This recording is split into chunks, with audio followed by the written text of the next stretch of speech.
Hello दोस्तों, जय श्री कृष्णा, राधे राधे। स्वागत अभिनंदन आपका चित्तौड़ अकेडमी पर। आशा और उम्मीद करता हूँ आप सभी स्वस्थ होंगे, मस्त होंगे और अपने फोर्थ ग्रेड यानी चतुर्थ श्रेणी कर्मचारी भर्ती की तैयारी जबरदस्त तरीके से, शानदार तरीके से और लाजवाब तरीके से कर रहे होंगे।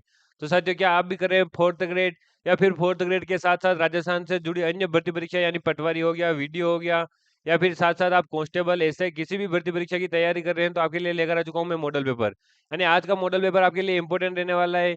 पूरा पूरा मॉडल पेपर आपके राजस्थान जीके के साथ साथ आपके हिंदी और हिंदी के साथ साथ आपके मैथ्स की क्लास भी आज रहने वाली है। तो ये जो पूरी की पूरी क्लास है आज आपके लिए इम्पोर्टेंट रहने वाली है। क्यों इम्पोर्टेंट क्यों रहने वाली है? क्योंकि इसमें जो प्रश्न है, यानी ये सभी के सभी आपके इम्पोर्टेंट मॉडल पेपर से प्रश्न लिए गए हैं, आपके पीवाईक्यू से प्रश्न लिए गए हैं। तो आज पूरी की पूरी क्लास को आप एंड तक जरूर देखिएगा, क्योंकि लास्ट में आपके मैथ्स के क्वेश्चन रहने वाले हैं, जो आपके चतुर्थ श्रेणी की परीक्षा के तहत, यानी इसकी दृष्टि से आप देखेंगे तो इसके लिए आप इंपॉर्टेंट प्रश्न देखेंगे सभी के सभी। तो शुरू करते हैं पहले प्रश्न के साथ। पहला प्रश्न आपके सामने है राजस्थान में अंतर्राष्ट्रीय सीमा, राजस्थान में अंतर्राष्ट्रीय सीमा कब आरंभ होती है और कहाँ तक होती है? यानी आरंभ होकर, या जैसे कि माना कि अंतर्राष्ट्रीय सीमा तो हमें पता है कि किससे जुड़ती है, अपने पाकिस्तान के साथ। राजस्थान की सीमा एकमात्र देश से अंतर्राष्ट्रीय सीमा बनाती है, तो वो कौन सा है? पाकिस्तान। तो पहला ऑप्शन दे रखा है हमें, शाहगढ़ गांव से गडरा रोड तक, हिंदूमल कोट से गडरा रोड तक, हिंदूमल कोट से शाहगढ़ गांव तक, या फिर गडरा रोड से हिंदूमल कोट तक। तो करेक्ट आंसर की बात करें वो तो हो जाएगा आपके हिंदूमल कोट से शाहगढ़ गांव तक। तो ये कहाँ से कहाँ पर हो रहा है, तो इसकी डिटेल देखेंगे अगर तो हम, ये जो हिंदूमल कोट है, ये हिंदूमल कोट कहाँ पर आता है? गंगानगर में।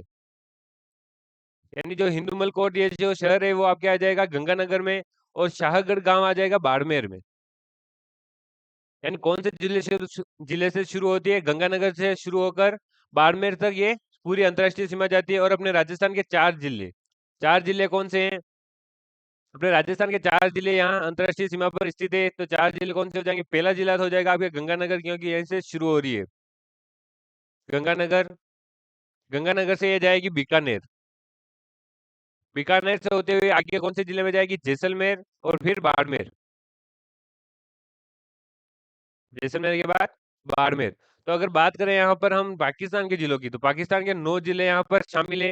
9 जिले के नाम, तो नाम तो मैं बोल देता हूँ, आप लिख लेना कि पंजाब प्रांत, यानी इनका जो एक प्रांत है इधर, पंजाब प्रांत के जो 9 जिले हैं, बहावलपुर, बहावलनगर, रहीम यार खान, और सिंध थार पारकर, उमरकोट, संदर, सुकूर, खेरपुर, गोटकी। ये जो आपके 9 जिले हैं वो अंतर्राष्ट्रीय सीमा पर स्थित है। और साथ ही साथ आपको बता दें कि राजस्थान की जो जैसलमेर जिले की जो लंबी सीमा है, सबसे लंबी सीमा है जैसलमेर जिले की, कितनी है? 464 किलोमीटर। 464 किलोमीटर सबसे लंबी सीमा हो जाएगी जैसलमेर की, 464 किलोमीटर। और अगर पूरे संपूर्ण आप जिला की, यानी जैसे कि ये पूरा राजस्थान है, एक रफ में ऐसे बना लेते हैं। तो ये जो पूरी की पूरी सीमा है, ये पूरी सीमा कैसी है? स्थलीय सीमा है, यानी यहाँ पर जलीय सीमा बिल्कुल कहीं पर नहीं है। पूरी की पूरी सीमा स्थलीय सीमा है। बात करें अगर अगले प्रश्न की, तो राजस्थान की आकृति है। राजस्थान की आकृति पूछा गया है, यानी कौन सा आकार की आकृति रखता है राजस्थान अपना? तो इसमें ऑप्शन दे रखे हैं आपके, आयताकार, दूसरा ऑप्शन है गोलाकार, चौकोर, या फिर त्रिकोणीय। ऐसा जो आज आपके लिए लेकर आ चुका हूं मैं 20 से 25 प्रश्न। ये जो प्रश्न रहने वाले हैं आपके सभी के सभी इंपॉर्टेंट प्रश्न रहने वाले हैं। क्यों रहने वाले हैं? क्योंकि इसके अलग अलग पार्ट में बांटा गया है पूरी क्लास को, 10+5+5 में। यानी आप आज आपके 10 तो रहेंगे राजस्थान जीके के, 5 हो जाएंगे आपके हिंदी के प्रश्न, और साथ ही साथ 5 इंपॉर्टेंट प्रश्न रहने वाले मैथ्स के। यानी अलग अलग यूनिट, यानी अलग अलग चैप्टर से हमने मैथ्स के प्रश्न लिए हैं। ये सभी के सभी इंपॉर्टेंट प्रश्न रहने वाले हैं। तो सभी प्रश्नों को आप ध्यान से देखिएगा, एंड तक क्लास में बने रहिएगा स्किप किए बिना। क्लास को स्किप नहीं करना है बिल्कुल भी, और अपने दोस्तों के साथ शेयर कर दीजिएगा, क्योंकि ये जो पूरा चैनल है आपके चित्तौड़ अकेडमी, पूरा का पूरा आपके लिए इंपॉर्टेंट रहने वाला है। अगर आप टेलीग्राम पर नहीं है, हाँ साथियों, अगर आप टेलीग्राम पर नहीं है तो डिस्क्रिप्शन में लिंक दिया गया है, आप वहां से टेलीग्राम ज्वाइन कर सकते हैं। वहां पर आपके इंपॉर्टेंट जो पीडीएफ होगी, आपके वीडियो की लिंक होगी, वो सभी की सभी वहां पर मिल जाएगी। तो शुरू करते हैं हम। दूसरा प्रश्न कि आयताकार, गोलाकार, चौकोर या त्रिकोणीय। तो करेक्ट आंसर की बात करें वो तो हो जाएगा चौकोर। यानी अपने राजस्थान की आकृति कैसी है? लगभग एक चौकोर, यानी लगभग एक विषम, या फिर हम बोल सकते हैं कि पतंगाकार। पतंगाकार आकृति है अपने राजस्थान की। कौन सी आकृति है? पतंगाकार आकृति है। और साथ ही साथ विषम चतुर्भुज भी बोल सकते हैं, विषम सम चतुर्भुज। कौन सी आकृति है? पतंगाकार या फिर विषम सम चतुर्भुज। और इसके साथ साथ एक और कौन सा बोल सकते हैं? रोबस के समान। ये भी आपके एग्जाम में आ सकता है। रोबस के समान, देखिए बिल्कुल नया नाम है, ये आपको याद करना है। रोबस के समान पतंगाकार। ये एक अनियमित समचतुर्भुज बनाता है, या फिर असमान चतुर्भुज हम बोल सकते हैं इसको। तो ये जो शुरू करते हैं, मतलब ये जो प्रश्न है पूरा का पूरा आपको इस प्रकार से भी पूछ सकता है कि उत्तर से दक्षिण, यानी अपना जो राजस्थान पूरी सीमा बनाता है, उत्तर से दक्षिण और पूर्व से पश्चिम तक कितनी सीमा बनाता है, तो लंबाई कितनी है, चौड़ाई कितनी है। तो वो बात करें तो पूर्व से पश्चिम, यानी जो ये वाली जो लंबाई है वो हो जाएगी आपके 869 यानी 869 किलोमीटर। और उत्तर से दक्षिण हो जाएगी आपके 826 किलोमीटर। तो ये पूरी की पूरी लंबाई रह जाएगी। ये भी आपके प्रश्न आ सकता है। देखिए प्रश्न आपके पूरा एक आएगा, पर इसको डिटेल में हम 5 से प्रश्न तक कवर कर लेंगे, यानी ये आपके 20 से 25 प्रश्न नहीं है, ये आपके लगभग 50 प्रश्न कवर करेंगे आज की क्लास में, क्योंकि अलग अलग डिटेल आपको पूरी की पूरी उपलब्ध करवाई जाएगी। शुरू दूसरा प्रश्न देखते हैं। उत्तरी पश्चिमी शुष्क प्रदेश में वर्षा न होने का प्रमुख कारण क्या है? यानी अपने जो उत्तर पश्चिमी जो ये मरुस्थल वाला क्षेत्र है, मरुस्थल वाला जो पूरा क्षेत्र है,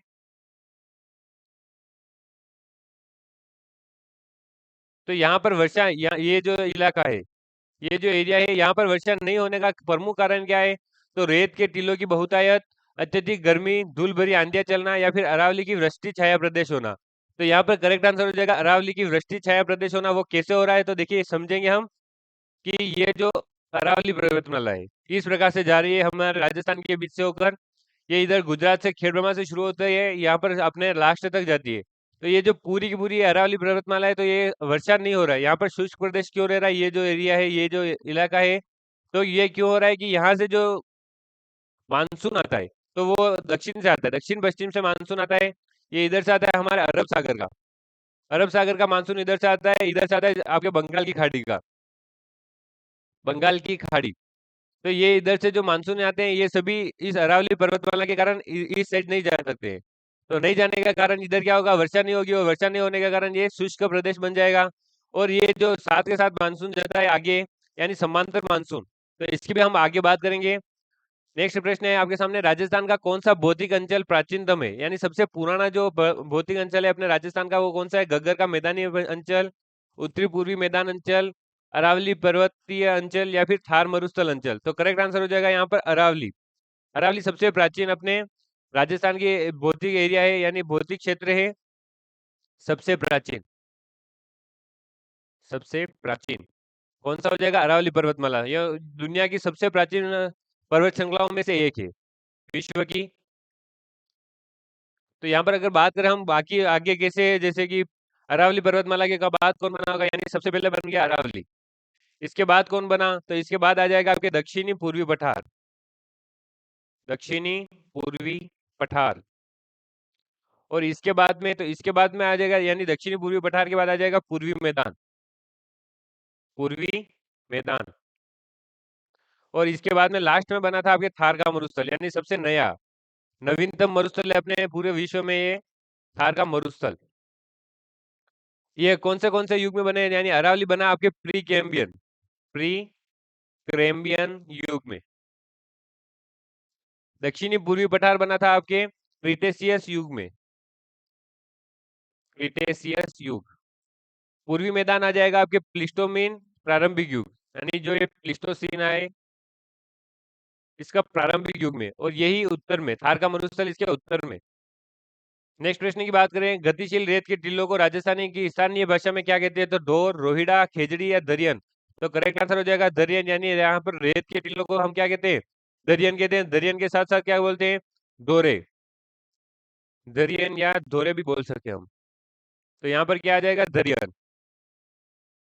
यानी गतिशील जो रेत के टीले होते हैं, हम उसे दरियन कहते हैं। और साथ ही साथ आपको बता दूं, जो ये दरियन का या फिर रेत के टीलों का जो अधिक फैलाव हो जाता है, यानी इस प्रकार से कुछ ज्यादा फैलाव हो जाता है, तो उसे क्या कहते हैं हम? थली। थली मतलब क्या हो गया स्थानीय भाषा में? रेत की रेत। नेक्स्ट प्रश्न की बात करें, छठा प्रश्न आपके सामने है, मुकुंदरा पहाड़िया राज्य के किस भाग में स्थित है? मुकुंदरा पहाड़िया अपने राजस्थान में, राजस्थान के भौतिक क्षेत्र में इंपोर्टेंट रोल निभाती है, ये इम्पोर्टेंट है। तो ये प्रश्न आ सकता है कि मुकुंदरा पहाड़ियां राज्य के किस भाग में स्थित है? हाड़ौती पठार में, भोराट पठार में, अरावली पहाड़िया में, या छप्पन के मैदान में। तो यहाँ पर करेक्ट आंसर की बात करें अगर, तो वो तो हो जाएगा आपके मुकुंदरा पहाड़ियों के लिए हाड़ौती का पठार, यानी हाड़ौती के पठार में है मुकुंदरा पहाड़िया। अगर बात करें साथ ही साथ कि ये कौन सी पहाड़िया, तो ये पहाड़िया है वो है जो हाड़ौती के पठार में स्थित है। और कहाँ से कहाँ तक है, तो कोटा झालावाड़ में, कोटा झालावाड़ में लगभग 120 किलोमीटर, 120 किलोमीटर में विस्तृत ये पहाड़ियां हैं, पठार है 120 किलोमीटर। और साथ ही साथ आपको बता दूं कि इसकी जो सर्वोच्च चोटी है, यानी मुकुंदरा हिल पहाड़िया है, मुकुंदरा हिल्स, इसकी सबसे जो सर्वोच्च चोटी है, कौन सी सर्वोच्च चोटी? देखिए आपकी पूरी डिटेलिंग हो रही है, तो ये प्रश्न एक नहीं है, ये प्रश्न आपके 5 से 6 प्रश्न यहाँ पर कवर करने जा रहा है। तो सबसे ऊंची चोटी हो जाएगी आपके चांदबाड़ी, चांदबाड़ी। और अगर इसके हम ऊंचे की बात करें तो वो हो जाएगा आपके 517 मीटर, ये हो जाएगी सबसे ऊंची चोटी। अगर भोराट पठार की बात करें तो ये कहाँ पर है, तो ये आ जाएगा आपके अरावली में, यानी जो अरावली पर्वतीय प्रदेश है अपने अरावली के अंतर्गत स्थित है। और कहाँ से कहाँ तक है, तो ये आ जाएगा आपके गोगुंदा। गोगुंदा कहाँ पर है, आपको पता ही होगा, ऐतिहासिक दृष्टि से भी गोगुंदा इम्पोर्टेंट है अपने। गोगुंदा उदयपुर, गोगुंदा उदयपुर से कुंभलगढ़ राजसमंद तक, कुंभलगढ़ राजसमंद, यहाँ तक ये पूरा का पूरा भोराट का पठार फैला हुआ है। अगर बात करें हम छप्पन के मैदान की, तो इम्पोर्टेंट क्यों रहने वाला है, अरावली पहाड़िया है तो आप जानते ही हैं। और छप्पन के मैदान, यानी छप्पन के मैदान क्यों इंपोर्टेंट रहने वाला है, क्योंकि यहाँ पर 2-3 नाम है इसके, जैसे कि छप्पन के मैदान के साथ क्या आता है, छप्पन की पहाड़ियाँ। अपने भारत में छप्पन की पहाड़ियाँ भी है, तो ये अलग अलग है, तो कंफ्यूजन आने के लिए आपको ये प्रश्न दे सकते हैं। तो छप्पन के मैदान कहाँ से कहाँ तक है, तो प्रतापगढ़ से, प्रतापगढ़ से बांसवाड़ा, प्रतापगढ़ से बांसवाड़ा के मध्य कौन सी नदी है, माही नदी।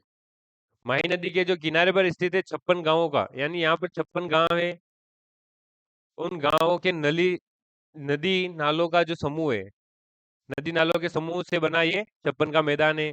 और ये बात करें अगर प्रतापगढ़ में, जो ये कांठल नदी कहलाती है, माही नदी कौन सी नदी कहलाती है, कांठल। क्यों कहते हैं, क्योंकि ये यहाँ से जो ये मोड़ रहती है, घुमा लेती है, उसे हम कांठल कहते हैं। ठीक है, बढ़ते हैं नेक्स्ट प्रश्न की ओर। आपकी अगर चीजें क्लियर हो रही है तो आप थम्स अप कर सकते हैं, कमेंट में लाइक कर सकते हैं इस वीडियो को। और अगर आपकी चीजें क्लियर नहीं हो रही है तो कमेंट में बताया था कि आप क्या सोच रहे हैं, आपको क्या समझ में नहीं आ रहा है, वो मैं वापस आपको समझा सकूं अगली क्लास में। तो यहाँ पर अगला प्रश्न देखेंगे, मरुस्थलीय प्रदेश की कौन सी दो विशेषताएं हैं, विशाल रेत के फैलाव, चट्टानी प्रत्यक्ष शिलाएं, उच्च तापमान और वर्षा की कमी, धूल भरी हवाएं और बालू के टीले, काम कम वायुदाब, कम वायु दाब और आर्द्रता की कमी। तो यहाँ पर करेक्ट आंसर हो जाएगा ए, यानी विशाल रेत के फैलाव, चट्टानी परित्यक्त शिलाएं। यानी उच्च तापमान, और ये तो कहीं पर भी हो सकते हैं, पर विशाल रेत के फैलाव और चट्टानी परित्यक्त जो शिलाएं होती है, वही अपने मरुस्थलीय मरुस्थल की विशेषता होती है। क्या होती है, विशाल रेत के फैलाव और चट्टानी परित्यक्त शिलाएं। अगर बात करें हम भारत और पाकिस्तान के बीच, भारत और पाकिस्तान के बीच जो ये मरुस्थल सीमा बनाता है, वो सीमा का नाम क्या है, तो वो हो जाएगा आपके रेड क्लिफ रेखा, रेड क्लिफ रेखा। साथ के साथ सभी चीजें क्लियर करनी है, क्योंकि जो जिससे जुड़ी है उसके साथ ही बढ़ी जा सकती है, अलग से नहीं बढ़ी जाएगी। तो ये साथ के साथ चीजें क्लियर करते जाना है आपका। अब लगभग देखिए 17 या 18 सितंबर को आपके एग्जाम होने वाला है, 17 या 18 सितंबर को, यानी आपके पास टाइम कितना बचा है, मुश्किल से 3 महीने। 3 महीने अगर आप डट के तैयारी कर सकते हैं तो 90 दिन वाला चैलेंज, यानी 90 दिन वाला अगर आप चैलेंज ले लेते हैं, अगर आप भी चाहते हैं कि मैं 90 दिन का चैलेंज लूंगा, और ये नौकरी, नौकरी देखिए कोई छोटी बड़ी नहीं होती है। अगर आपको ये नौकरी चाहिए, अगर आप ये चैलेंज ले रहे हैं 90 दिन का चैलेंज, तो आपको क्या करना पड़ेगा, दिन में कम से कम आपको जीके की क्लासेस लगभग देखनी है। मैथ्स आपको लेनी है, आपको हिंदी लेनी है, आपको रीजनिंग सभी देखना है, पर जीके की क्लासेस, क्योंकि इसका वेटेज बढ़ा दिया गया है, 41% तक वेटेज है अभी इसका, अपने राजस्थान जीके का। तो इसीलिए जीके की क्लासें आपको लगातार चलानी है। अगर आप क्लास नहीं ले रहे हैं, आप नोट से पढ़ रहे हैं, तो जरूर आप किसी से भी पढ़ो, पर पढ़ते रहो। आपको 90 दिन का ये जो चैलेंज लेना है, अगर आप भी 90 दिन का चैलेंज ले रहे हैं मेरे साथ, मैं भी आज से 90 दिन का चैलेंज ले रहा हूँ, अगर आप भी ये 90 दिन का चैलेंज ले रहे हैं कि मैं इस तैयारी में, यानी फोर्थ ग्रेड एग्जाम की तैयारी में 4 चांद लगाने वाला हूँ, पूरी की पूरी कोशिश से ये पूरी की पूरी क्लास या फिर ये पूरा जीके कंप्लीट करने वाला हूँ, तो यहाँ पर आपको क्या करना है, इससे राइट वाला निशान कमेंट में भेजना है। क्या करना है, कमेंट में भेजना, ताकि मुझे पता चलेगा कि मेरे साथ 90 दिन का चैलेंज लेने वाले और कौन कौन साथी हैं, कौन कौन दोस्त हैं जो चलने वाले हैं 90 दिन तक साथ में। यानी पूरी की पूरी आपको ये जो एग्जाम की तैयारी है, कौन सा एग्जाम, फोर्थ ग्रेड वाला, फोर्थ ग्रेड वाला एग्जाम पूरा का पूरा आपका यहाँ से निकलने वाला है कंप्लीट। आपको सॉल्यूशन, मॉडल पेपर, सभी कुछ आप जो बोलेंगे, नोट्स, आपको पीडीएफ सभी के सभी उपलब्ध कराई जाएंगी। कहाँ पर, टेलीग्राम चैनल पर। टेलीग्राम चैनल को जरूर ज्वाइन कर ले आप। कमेंट में, सॉरी, डिस्क्रिप्शन में दे रखी है लिंक इसकी। तो चित्तौड़ एकेडमी का ही ये टेलीग्राम चैनल। तो शुरू करते हैं अपने प्रश्न के साथ। राजस्थान में कम वर्षा वाला का कारण, कम वर्षा का कारण अरावली पर्वतमाला में से निम्न से कौन सी स्थिति है, यानी अरावली पर्वतमाला कैसे है, तो जिसका कारण से अपने कम वर्षा होती है, तो इसका मानसून के समानांतर होना। तो यही करेक्ट आंसर है। ए वाला करेक्ट आंसर कैसे हो गया कि इसका मानसून के, जैसे ये पूरा अपना राजस्थान है, तो ये राजस्थान में अरावली पर्वतमाला के साथ साथ ही ऐसे ये मानसून चलता है, तो बीच में कोई टकराव नहीं होने के कारण ये उत्तर की ओर चला जाता है और उत्तर में वर्षा करता है, राजस्थान में नहीं करता है। इसी कारण से वर्षा यहाँ पर कम होती है और आगे जाकर तेज हो जाती है। अगर बात करें हम, निम्नलिखित में से कौन सा राजस्थान की जलवायु को प्रभावित करने वाला आधारभूत तत्व है, यानी मेन बेस में, यानी जो इसके बेस में जो ये तत्व एलिमेंट है, कौन सा है, तो समुद्र से दूरी, समुद्र से ऊंचाई, तापमान, वनस्पति। देखिए समुद्र से दूरी तो और भी कई राज्य है, और भी कई राज्य हैं जो समुद्र से दूरी रखते हैं, समुद्र तल से ऊंचाई रखते हैं और वनस्पति कम हो, ऐसे कई राज्य हैं। पर तापमान, अगर हम तापमान की बात करें तो अपना राजस्थान में तापमान सर्वाधिक होता है, क्योंकि इस सब तापमान के कारण ही क्या होता है, तापमान के कारण ही यहाँ पर जलवायु को प्रभावित करने वाला ये एक आधारभूत तत्व बन जाता है। बात करें अगर अगले प्रश्न की, तो किस दिशा में हम राजस्थान में वर्षा की मात्रा में वृद्धि होती है, यानी कौन सी दिशा में बढ़े अगर आगे आगे हम, तो वो वर्षा की मात्रा में वृद्धि हो जाएगी। तो दक्षिण पश्चिम से उत्तर पूर्व, दक्षिणी पूर्व से उत्तर पश्चिम, उत्तर पश्चिम से दक्षिण पूर्व, या फिर दक्षिण से उत्तर। तो करेक्ट आंसर हो जाएगा उत्तर पश्चिम से दक्षिण पूर्व। क्यों होता है ऐसा, क्योंकि वर्षा ऋतु जो आपके कब से कब होती है, यानी अभी, अभी चलेगी 2-3 दिनों में, मध्य जून से सितंबर तक।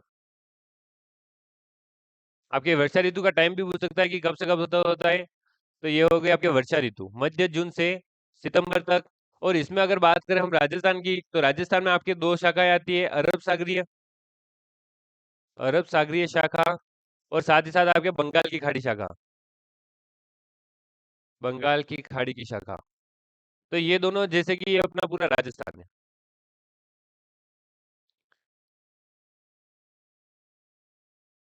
तो ये जो इधर, ये पूरी यहाँ पर अरावली पर्वतमाला हो गई बीच में। तो ये जो अपने उत्तरी, यानी अरब सागरीय जो आता है, ये दक्षिणी पूर्व पश्चिमी से आता है, तो इधर से आएगा। तो यहाँ पर तो ये जो बांसवाड़ा है, यहाँ से प्रवेश करेगा अरब सागरीय, इसीलिए बांसवाड़ा को क्या कहते हैं, बांसवाड़ा को अरब सागरीय, यानी अपने जो मानसून का प्रवेश द्वार कहते हैं बांसवाड़ा को। और अब जो बंगाल की खाड़ी वाला जो ये मानसून है, ये कहाँ से आएगा, झालावाड़ से अपने राजस्थान में प्रवेश करता है। बाद में ये जो बारिश होती है यहाँ पर, इसी क्षेत्र में हो जाती है, और यहाँ से ये जो अपने पश्चिमी क्षेत्र है, इधर नहीं जा सकती, यहाँ पर शुष्क मरुस्थल इसी कारण से बना है। तो ये पूरी की पूरी वर्षा की मात्रा की वृद्धि हो गई। बात करें नेक्स्ट प्रश्न की, यहाँ से आपके हिंदी शुरू हो जाती है।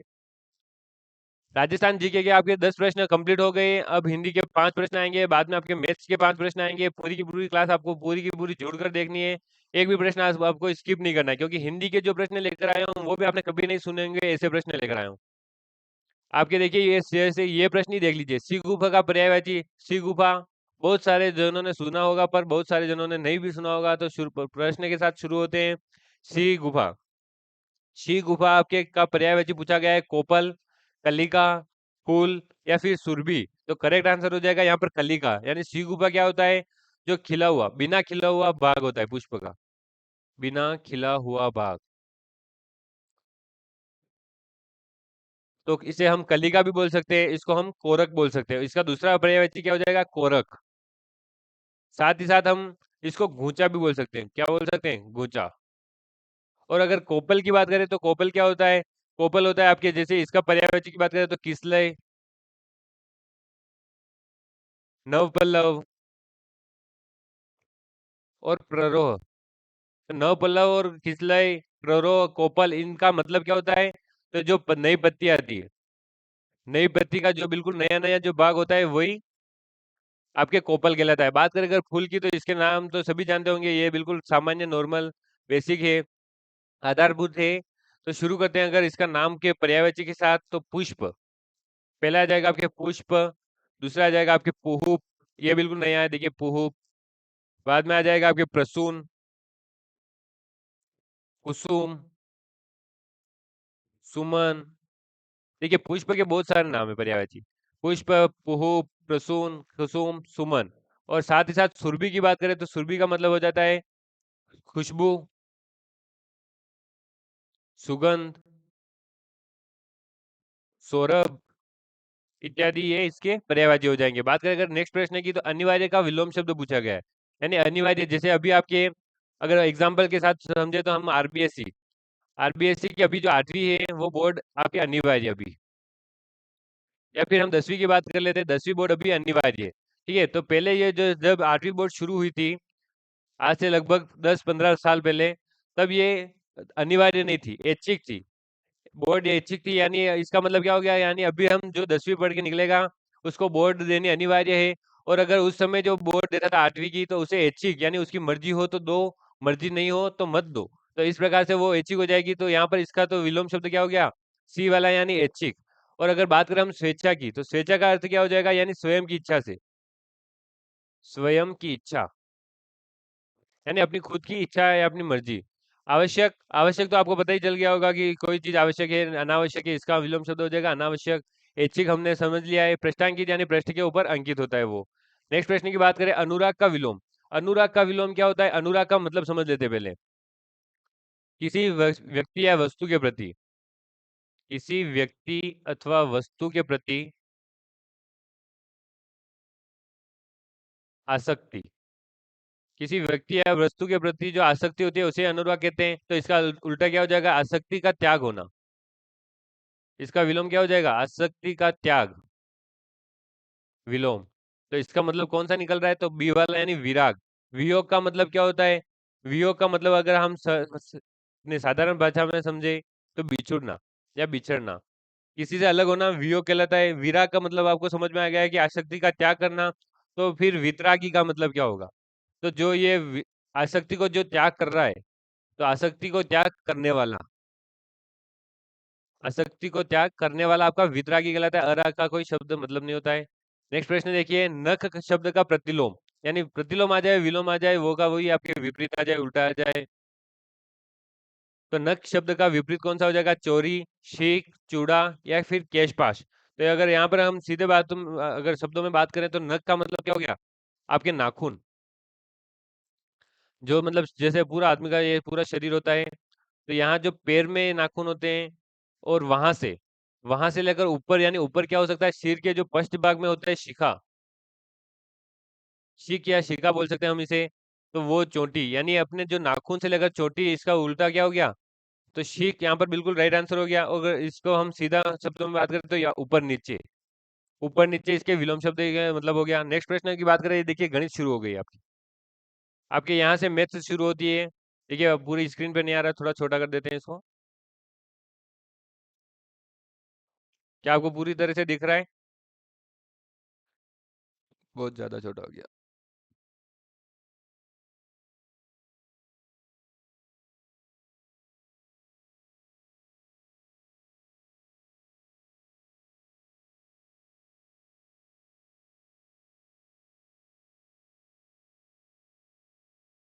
हाँ अब ठीक है।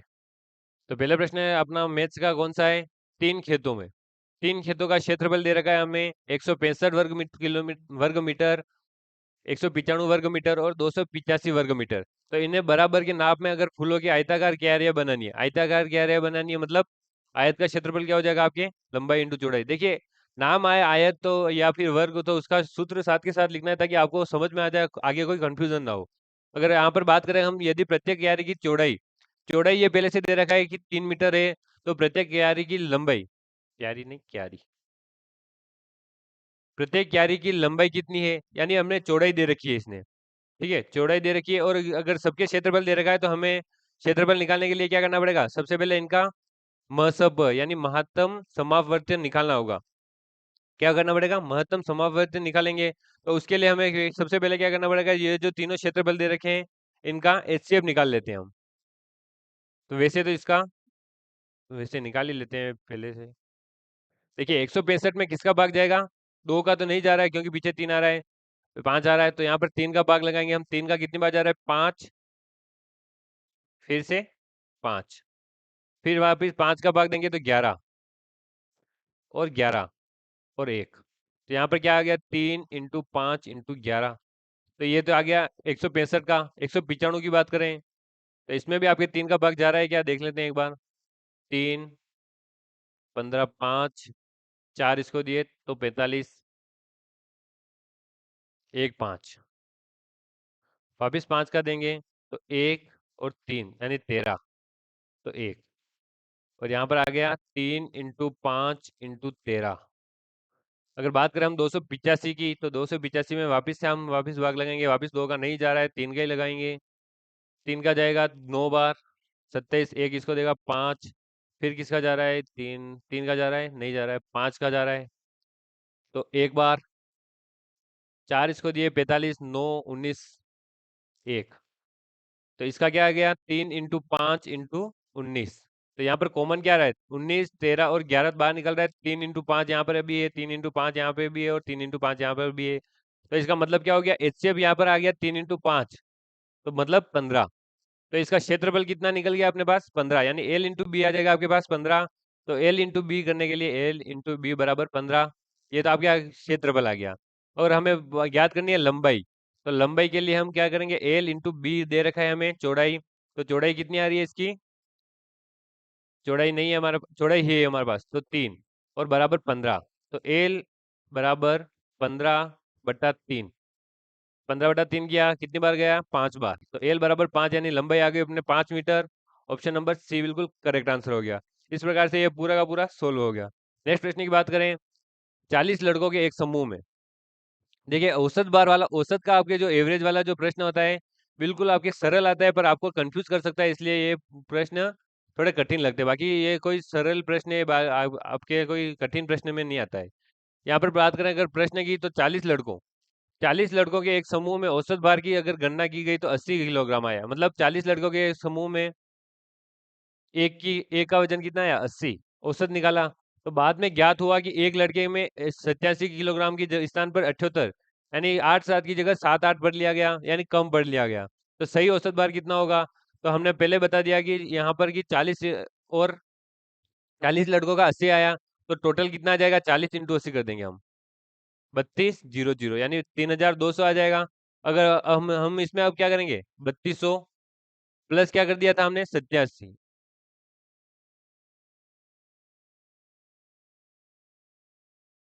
प्लस 87 माइनस 78, तो कितना आ जाएगा? 9 यहाँ से निकल जाएगा, तो 3200 + 9, 3200 + 9 करना है, क्योंकि हमने क्या देखिए ये वापिस समझा देता हूँ आपको कि 3200 आ गया अपने टोटल वजन।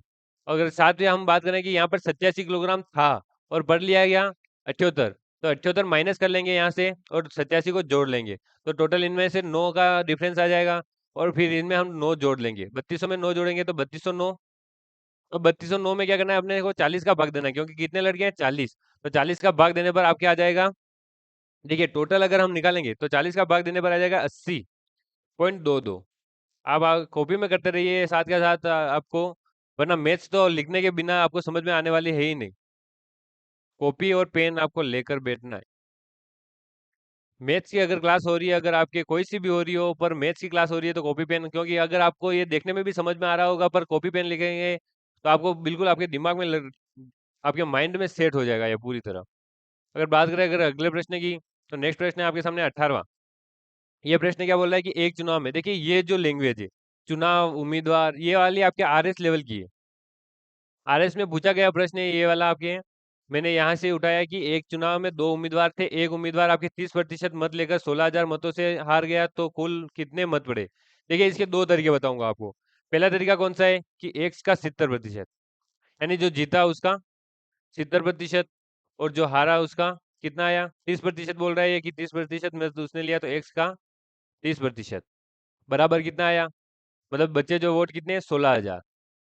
अब इनको सीधा क्या करना है कि इधर से एक्स का आ गया 40%, और 40% बराबर अपने आ गया 16,000, तो 1% यहाँ से निकालेंगे हम, तो 1% कितना आ गया? 40, तो 100% निकालने के साथ हम क्या करेंगे, 100 × 40 कर देंगे। 40 नहीं, 400 आया यहाँ पर, तो यहाँ पर आ जाएगा 400 × 100, तो टोटल हो जाएगा आपके 40,000। तो एक विधि तो ये हो गई आपके आंसर निकालने की। और डायरेक्ट अगर आप करना चाहते हैं तो ये देख लीजिए, आपकी यहाँ पर आ रहा है आपके 70%। ये तो एक होगी एक विधि, मेथड फर्स्ट। अगर हम सेकंड मेथड की बात करें डायरेक्ट, तो एक ने प्राप्त किए, देखिए 30% ये बोल रहा है, तो ये दूसरे में भी एक बार 30% तो प्राप्त किए, पर प्लस में कितने वोट और ज्यादा लिए, तो 16,000। तो यहाँ पर ये 30 और ये 30 दोनों कितने हो गए, 60%। तो बचा जो ये 16,000 कितना है, 40%। तो 40% यानी यहाँ से आगे वापस यही करना है। अगर ये वाला समझ में आ जाए आपको तरीका, तो इससे करना है, ये तरीका समझ में आए तो इससे करना है। दोनों अलग अलग तरीके हैं, पर आपको उत्तर वही मिलने वाला है, 40,000। नेक्स्ट प्रश्न की बात करें, एक बेईमान व्यापारी क्या करता है, वस्तु को क्रय मूल्य पर ही देता है, यानी लोगों को तो बना बेवकूफ बनाता है कि मैं क्रय मूल्य यानी जिसमें खरीदा उसी में दे रहा हूँ। पर उसके साथ वो क्या करता है कि 1 किलोग्राम के बाट के स्थान पर वो 800 ग्राम का बाट उपयोग में लेता है। तो यानी 200 ग्राम का यहाँ पर वो घोटाला कर रहा है, बेईमानी कर रहा है, तो उसका उपयोग में लेता है। तो उससे उसका प्रतिशत लाभ कितना होगा, यानी 15%, 20%, 25% या फिर 10%। तो सबसे पहले हम निकालेंगे कि वो कर क्या रहा है, यानी लाभ कर रहा है या हानि। तो लाभ के लिए लाभ का प्रतिशत बराबर जो त्रुटि की है उसने, त्रुटि बटा, देखिए सूत्र आपको इंपॉर्टेंट रहना, क्योंकि ये प्रश्न आपको आए कंफर्म नहीं है यहाँ इस लैंग्वेज में, यानी इसकी लैंग्वेज में दूसरा प्रश्न आ सकता है, तो आपको सूत्र याद करेंगे तो दूसरा प्रश्न आप आराम आराम से हल कर लेंगे। अगर इसका सही मान की बात करें, तो वो तो आपके आपके जो दे रखा है वो हो जाएगा, ये आपका हो गया सूत्र, यानी फॉर्मूला यहाँ से आपको याद करना है। अब बात करें अगर इसके प्रतिशत लाभ की, तो कितने प्रतिशत लाभ हुआ, बराबर त्रुटि कितनी की इसने, 200 की, क्योंकि 1,000 से आपके 800 ग्राम का बाटी लगाया, तो उसने 200 ग्राम की यहाँ पर त्रुटि कर दी। बात करें अगर सही मान की, तो सही मान कितना हो जाएगा आपके 1,000। सही मान कितना दे रखा है आपके प्रश्न में, सही मान दे रखा है 1,000, यानी 1 किलोग्राम हो गया, इसको ग्राम में बदलना है तो 1,000 ग्राम हो जाएगा। ठीक है, तो अगर 1,000 ग्राम में से त्रुटि की इसने 200 की, तो इंटू 100, तो यहाँ पर क्या हो जाएगा, 200 बटा 1,000 में से 200 गए तो 800 इंटू 100, दोनों जीरो से दोनों जीरो कैंसल, और 8 से अगर 200 से हम काटेंगे, तो यहाँ पर आ जाएगा आपके 8। 8 से अगर 200 को काटेंगे, 8/200, तो यहाँ पर आ जाएगा आंसर आपके 25, यानी जो 25% का लाभ इसने कमाया है दुकानदार ने बेईमानी से, तो वह यहाँ पर आपके आंसर में आ जाएगा। नेक्स्ट प्रश्न की बात करें, कोई धन 10 वर्षों में तिगुना हो जाता है, कोई धन अगर 10 वर्षों में तिगुना हो रहा है, तो उसकी ब्याज की दर कितनी होगी, तो 10%, 15%, 25% और 20%। देखिए आपके ब्याज, औसत, वजन, आपके सभी प्रकार के प्रश्न दिए हैं। ये भले 5 प्रश्न है, पर आपके लगभग लगभग 2 से 3 टॉपिक आपके कवर किया है। सूत्र ही याद करना है, आपको क्या करना है, सूत्र याद करना है, जिससे आपको बाकी सब याद हो जाने वाला है। अगर बात करें हम यहाँ पर, इसकी भी 2 मेथड होगी, इसको भी हम 2 मेथड से देखने वाले हैं। पहली मेथड कौन सी है कि एसआई का सूत्र लगाएंगे, यानी सिंपल ब्याज का, सिंपल इंटरेस्ट का सूत्र लगाएंगे, P × R × T, इंटू क्या आ जाएगा आपके भाजक में 100।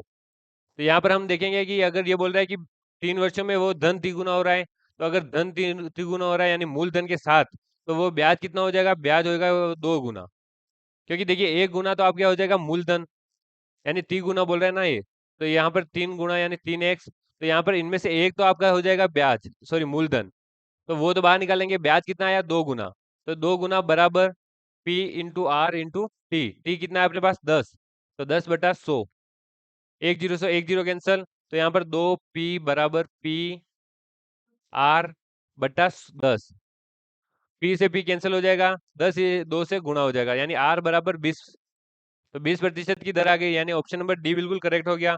अगर इसको डायरेक्ट यानी बिल्कुल साधारण अपने शब्दों में हल करना है, तो वो कौन सा हो जाएगा, एक सूत्र है इसका कि दर दर निकालनी है, तो 100 × मूलधन में जो अपवर्त्य हो, यानी जो गुणा कितने गुणा है वो गुणों गुणा इंटू, सॉरी गुणा -1 समय, यानी टी। तो अब ये मान रख देंगे हम कि दर बराबर 100 इंटू 3 गुना हुआ, तो 3 - 1/10, 10 समय यानी। तो यहाँ पर आगे और दर की बात करें, तो 10 इंटू 100 इंटू 2, 100 × 2/10, तो एक जीरो से एक जीरो कैंसिल, 10 इंटू 2 बराबर कितना हो गए, 20%, इस प्रकार से ये दर का आंसर यानी आंसर दोनों मेथड से आ रहा है, पर कोई मेथड आपको एक कठिन लगेगी, एक सरल लगेगी, तो सरल वाली मेथड आपको यहाँ से चूज करनी है अपने हिसाब से। तो आज की क्लास यहीं पर पूरी होती है। आपको अगर मैथ्स की क्लास पसंद आई हो तो कमेंट में आप और मैथ्स लिखिए, ताकि हम मैथ्स की क्लास नेक्स्ट क्लास में भी आपको मैथ्स की पसंद आए, तो इसी मैथ्स की क्लास और बनाए हम आगे से आगे। अगर मैथ्स की क्लास अलग से चाहिए, मैथ्स और रीजनिंग की क्लास, तो वो भी आप कमेंट में बता सकते हैं। मिलते हैं नेक्स्ट क्लास में, तब तक के लिए जय हिंद जय भारत।